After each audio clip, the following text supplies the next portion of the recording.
Hi everyone! Before we start, make sure to like and subscribe to the channel and leave a comment with where you're from. YouTube will keep showing you stories just like this one. Today, I will tell a horror story. 1. The Ride That Never Ended. Wishing you all a thrilling to listen. Sometimes you get on a ride thinking you'll be off in 5 minutes. But what if it just never stopped? We broke into the old Pine Hollow amusement park on a dare. The place had been shut down for almost 20 years, fenced off and left to rot on the edge of town. People said it was haunted, that weird things happened to anyone who snuck in at night. But at 17, we thought we were invincible. Haunted to us meant free adrenaline. There were 5 of us, me, my friend Jamie, and 3 others who were mostly there to prove they weren't scared. The air inside the gates was colder, thick with the smell of wet leaves and rust. The only sounds were the echo of our own footsteps and the distant, nervous laughter we forced to keep our courage up.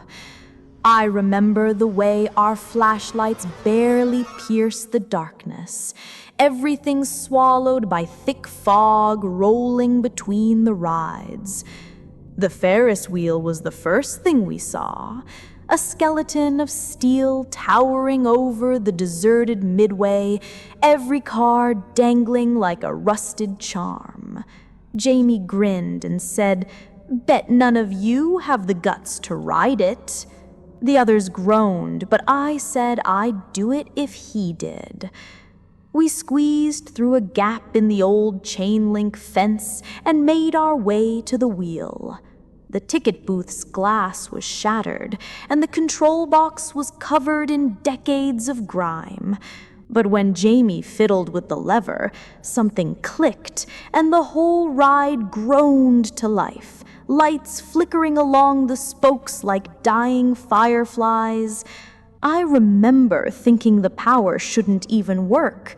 The wheels shuddered and began to turn, slow and creaky but steady. We climbed into one of the cars, laughing as it rocked beneath us. The others crowded into the next car behind. The door shut with a metallic clang, locking us in.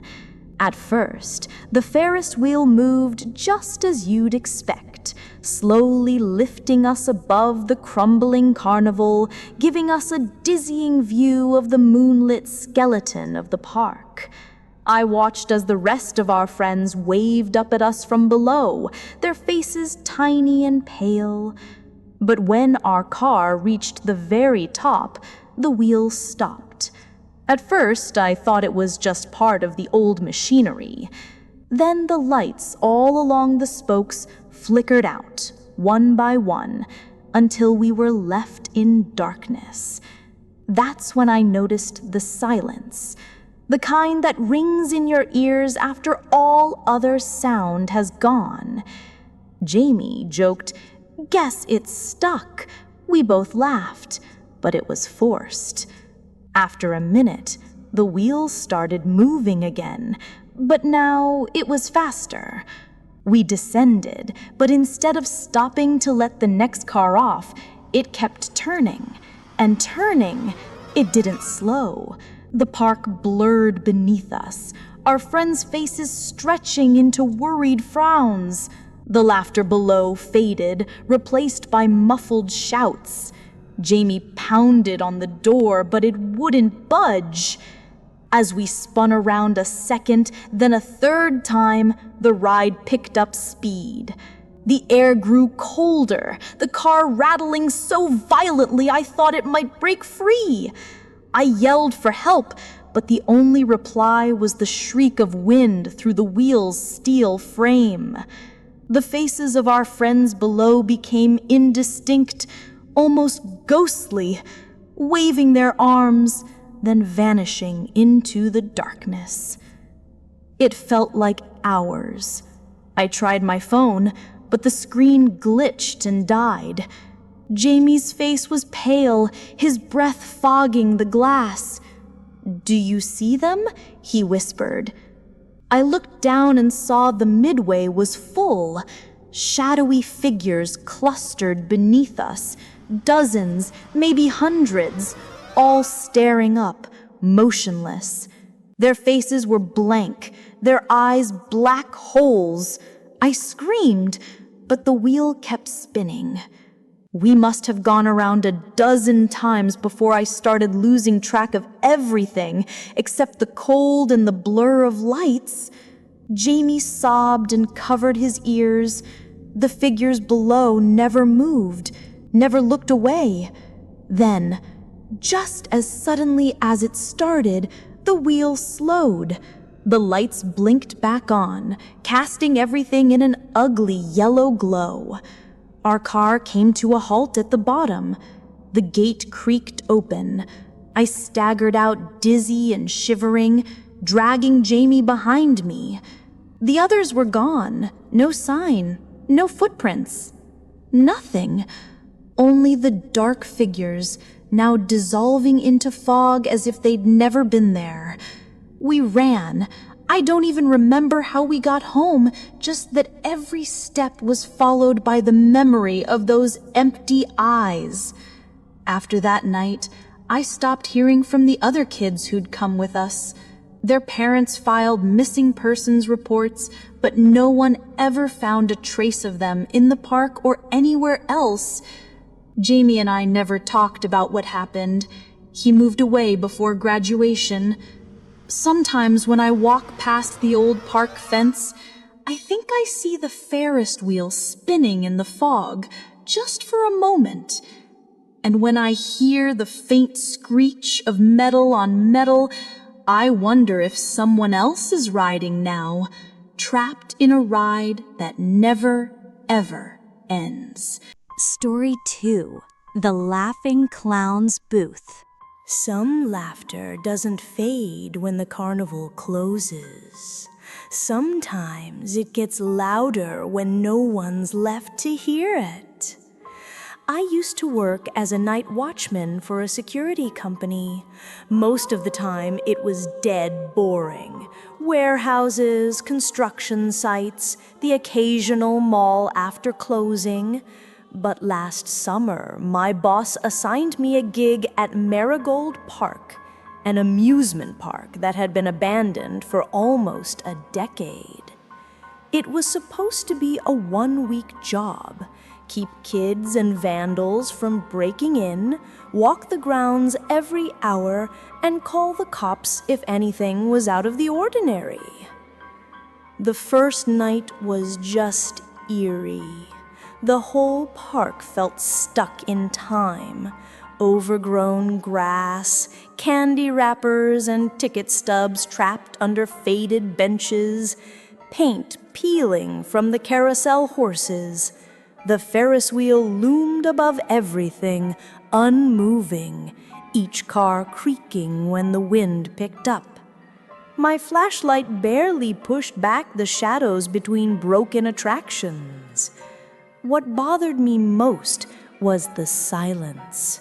I kept expecting to hear old music or maybe echoes of laughter, but it was just the wind.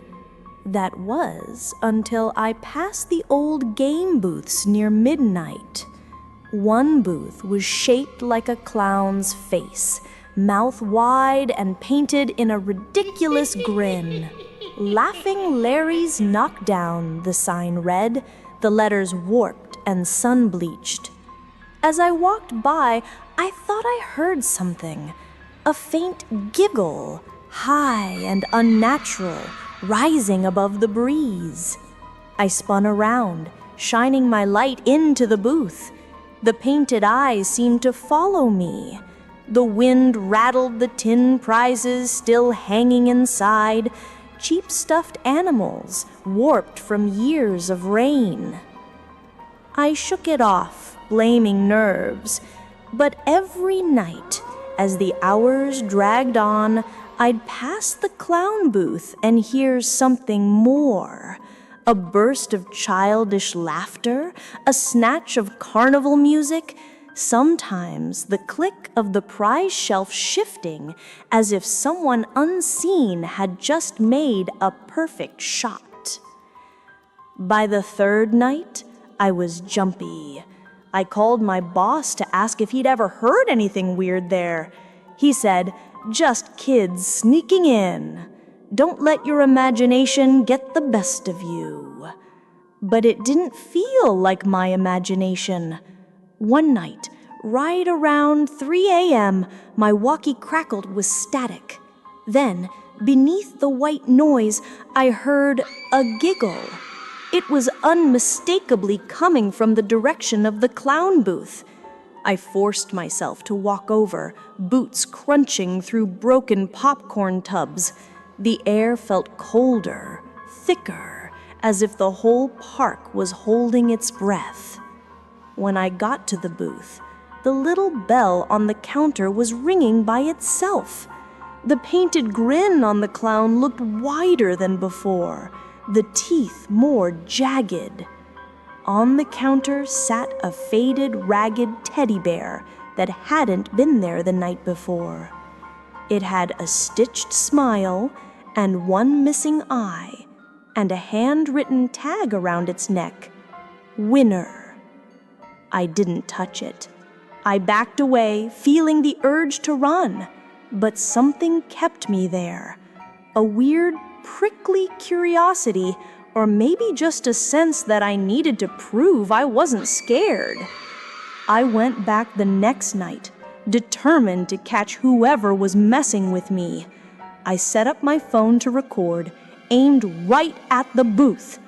At midnight, the laughter started again, louder this time, echoing across the empty midway. My phone screen flickered and glitched. The clown's mouth seemed to quiver in the camera light, like it was about to speak. Suddenly, something inside the booth began to move. The shelf holding the prizes rattled, and one by one the old stuffed animals tumbled off. The bell rang again, violently. Then, from deep within the clown's mouth, I heard a low voice. Not a giggle this time, but a low whisper. "Play with me." The voice sounded like a child in something else, a metallic edge, warped and echoing, impossible to pin down. My chest tightened. I snatched up my phone and ran, nearly tripping over loose boards. Behind me, the bell kept ringing, and the laughter built higher and higher until it turned shrill and hateful. I tried to quit the job that night, but my boss said I was overreacting. So I worked one more shift, sick with dread. When I arrived, there were 2 teddy bears sitting on the counter. The second one had a tag too. This one read, "Still playing." I never went back after that. My phone wouldn't play the video, just static and faint, distant laughter. Some nights, when I try to sleep, I hear a bell ringing in the distance, followed by a burst of that same high, broken giggle. People say Marigold Park is just an old ruin, but I know better. Somewhere out there, the clown's booth is still waiting. And if you hear the laughter, it means it's found another winner. Story 3. Ghosts in the Funhouse Mirrors. Sometimes a reflection stares back a little too long. Sometimes it even waves when you don't. I used to explore abandoned places for fun, old hospitals, factories, schools. But the creepiest place I ever set foot in was the shuttered Westvale Fun Park, specifically its funhouse. I was 19 and chasing likes on Instagram, eager to be the first to snap photos inside the infamous Hall of Mirrors. A late autumn wind had stripped the trees bare, and everything was quiet except for the distant hum of cars on the highway. The air inside the funhouse was colder than outside, stale with the scent of mildew and rotting wood. My flashlight beam trembled as I stepped through the warped entrance. The painted clown face above the door split with cracks. Inside, it was a maze of warped glass and dust. My own reflection fractured and multiplied, bouncing endlessly in every direction. For the first few minutes, I was just annoyed at how difficult it was to find a shot that wasn't just my own confused face or a streak of grime. But then, I noticed something odd. In the mirror directly ahead, there was someone standing just over my shoulder. A pale, thin woman in outdated clothes, her face half hidden by long, stringy hair. I spun around, heart pounding, but the only thing behind me was darkness. My reflection in the mirror blinked, clearly alone. My skin prickled, but I convinced myself it was a trick of light, maybe a leftover sticker or faded paint. I laughed, but it sounded too loud in the echoing space. Determined to prove it was nothing, I kept snapping photos, weaving deeper into the maze. Every so often, I'd see something strange in the mirror, a flicker of movement, a hand waving from a reflection that didn't belong to mine. Once, I saw a face grinning at me from a mirror that should have reflected only the back wall. The grin was wide, and too many teeth showed, eyes like black marbles. I tried to ignore the mounting fear, telling myself it was just nerves, but with every step, the temperature seemed to drop. My breath fogged the glass, and the air felt thick, almost hard to swallow. Sometimes I'd turn a corner and see 3 or 4 versions of myself, but only one would move in time with me. The others lingered a half second too long, eyes tracking my every move. At some point, I realized I couldn't find the exit. My flashlight began to flicker, the batteries already dying. That's when I heard it, the faintest sound of laughter, echoing through the maze, not quite childlike, but not quite adult either. I called out, "Hello?" My own voice bounced back with layers of whispers that weren't mine. I started moving faster, not caring about photos anymore. The mirrors began to look warped, showing angles that didn't make sense. Sometimes a reflection would show the next hallway before I turned the corner. Sometimes they'd show me standing still when I was walking. I stumbled, pressing my hand to one of the mirrors for support, and it was ice cold, colder than the air, colder than anything I'd ever touched. As I stared at my reflection, something moved behind me. Not a shadow, an entire person, a little boy in old-fashioned clothes, his eyes hollow and his mouth open as if silently screaming. I spun, but there was nothing there. The mirror version of me didn't turn as quickly as I did. It stared, unblinking, long after I'd already moved away. Panicking now, I kept searching for the way out, but every turn led me deeper. The laughter grew louder, and the reflections became stranger. At one point, I saw a line of people standing shoulder to shoulder behind me in every pane of glass. Men, women, children, all impossibly still, eyes locked on me. When I whipped around, I was still alone. But in the mirrors, some of them were waving, smiling, or pressing their palms against the glass as if trying to get out. My phone buzzed with a notification, startling me. I looked down to see a blurry photo of myself appear on the screen, except in the image, someone was gripping my shoulder. I dropped the phone and ran, ignoring the endless twisting corridors, crashing through the darkness. Somehow, Finally, I found the exit. I stumbled into daylight, gasping for air, heart slamming so hard I thought I'd pass out. When I looked back, the funhouse windows were all dark, but I could swear I saw a pale face in the glass watching me go. I never went back to Westville Fun Park. Every photo I took that day came out corrupted, just smeared shadows and ghostly shapes in the glass. And sometimes, in other mirrors, late at night, I'll see a stranger standing just behind me.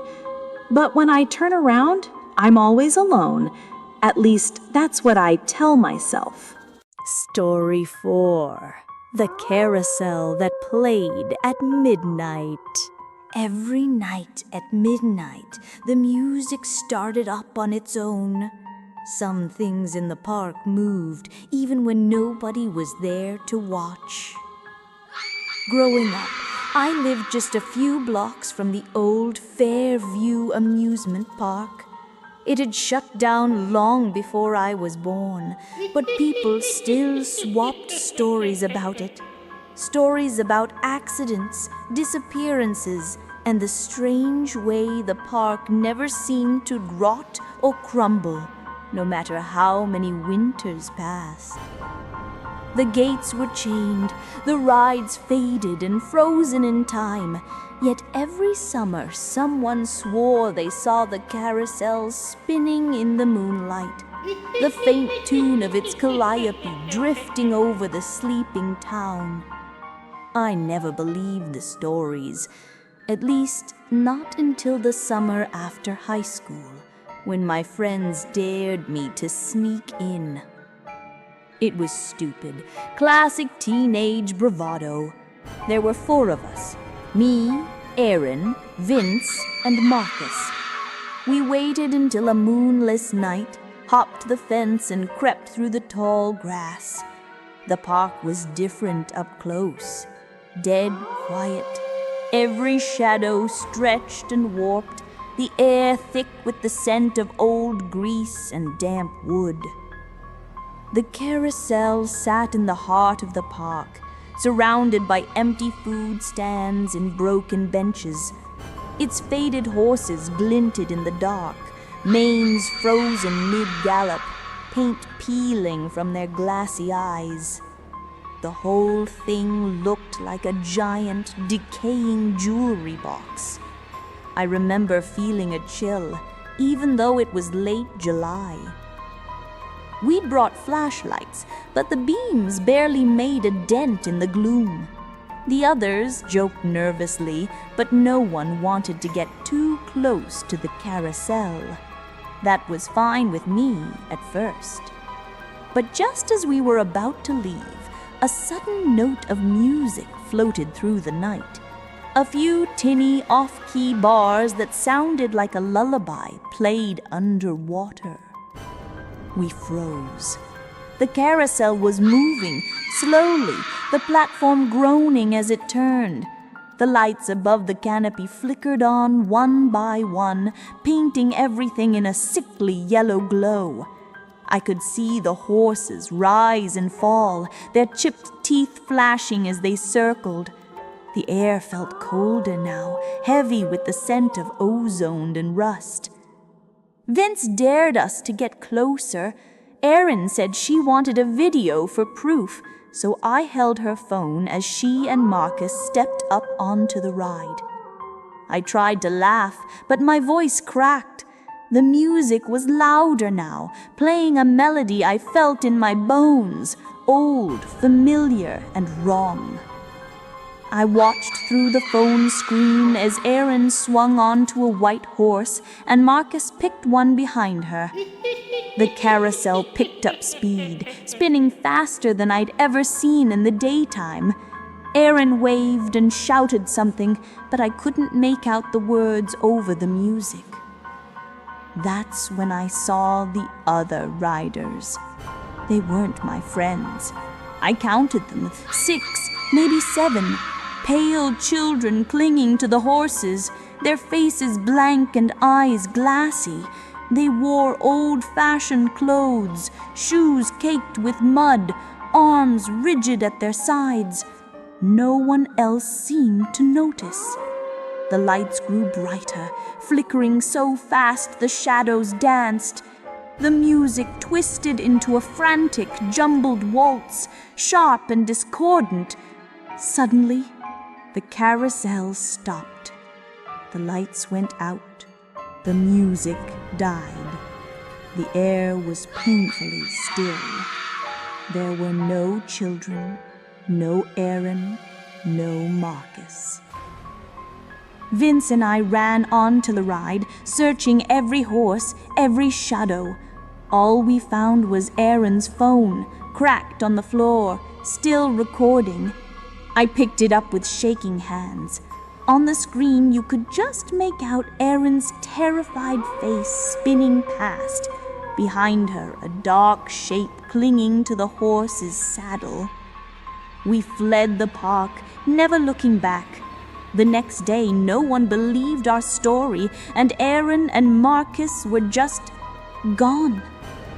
Their families searched for weeks, but there was nothing left behind. No sign they'd ever set foot in Fairview that night. Sometimes when I pass the old park, I hear the carousel music drifting on the breeze. And sometimes, just for a second, I see 2 new riders circling with the rest, their eyes as empty as the others. I never go near the gates after midnight anymore. Some rides are never meant to stop, and some music never wants to fade away. Story 5. The Locked Gate at the End of the Park. I thought I was alone in the abandoned amusement park until I heard laughter and the sound of the carousel spinning on the other side of the locked gate. Some doors are closed for a reason, and some places don't want you to leave. It started as a dare. My friends bailed at the last minute, but I was determined to get pictures of the old Briarwood amusement park. The place had been shuttered for decades, and people said the city would finally demolish it this fall. I snuck in after dark, slipping through a hole in the fence, flashlight and phone in hand, heart pounding with excitement and a little bit of fear. The park was even creepier than I expected. Moonlight cast twisted shadows across cracked pavement and rusted rides. The air was heavy with the scent of rain-soaked wood, wet leaves, and the faint, sweet smell of rotting candy. Every step I took echoed across the silent midway, past toppled ticket booths and faded signs still advertising summer specials from years ago. At first, it was quiet, almost peaceful in its emptiness. I wandered past the Ferris wheel, its cars hanging like empty eyes, and the funhouse with its shattered mirrors. But as I went deeper, the silence changed.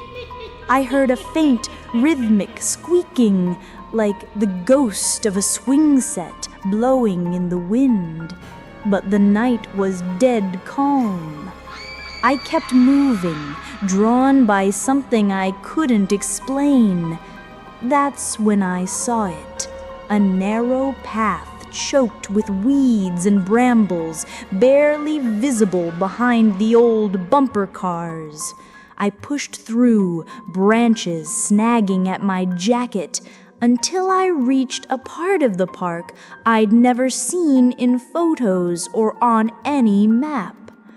There, at the end of the path, stood a tall iron gate, chained and padlocked.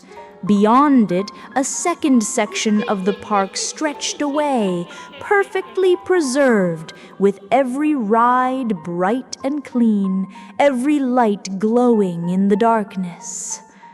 I froze.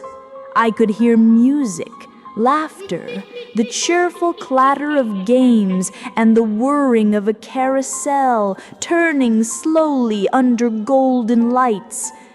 None of it made sense. The main park was a ruin, but beyond the gate, it was alive.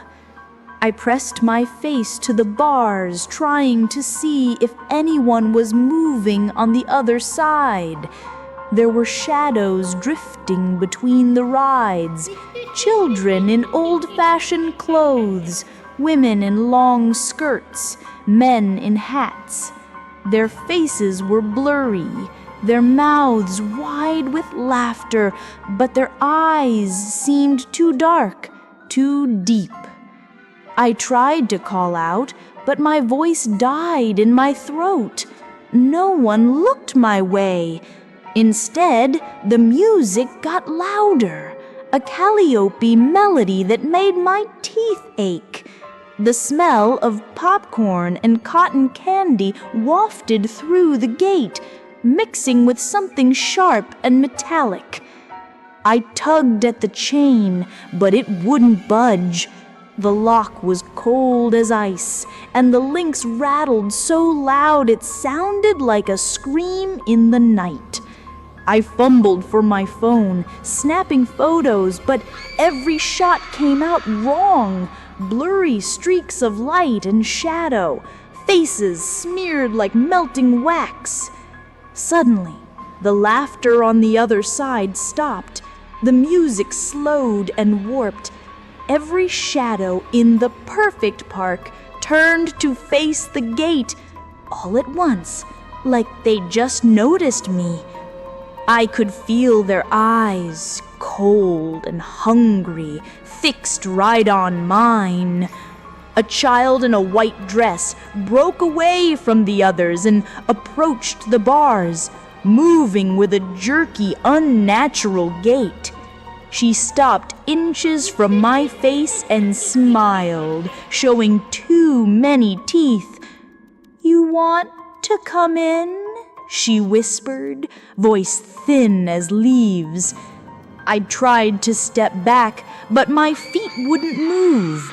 My fingers tightened around the cold iron bars as the other figures began to drift closer, crowding behind the girl, all smiling, all watching me. "Open the gate," they whispered together, their voices blending into a song I couldn't understand. The carousel spun faster behind them, the music rising in tempo, growing frantic and discordant. Something about that locked gate felt wrong, like it was meant to keep something in, not out. I finally broke free, stumbling back down the path, thorns tearing at my clothes. As I ran, the laughter and music followed me, growing fainter, but never really fading. I never went back to Briarwood Amusement Park, and they finally tore it down a few months later.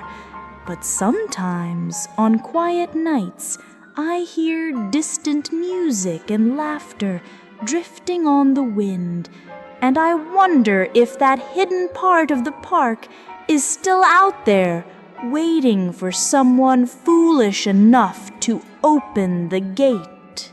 If you enjoyed the story, don't forget to subscribe for more.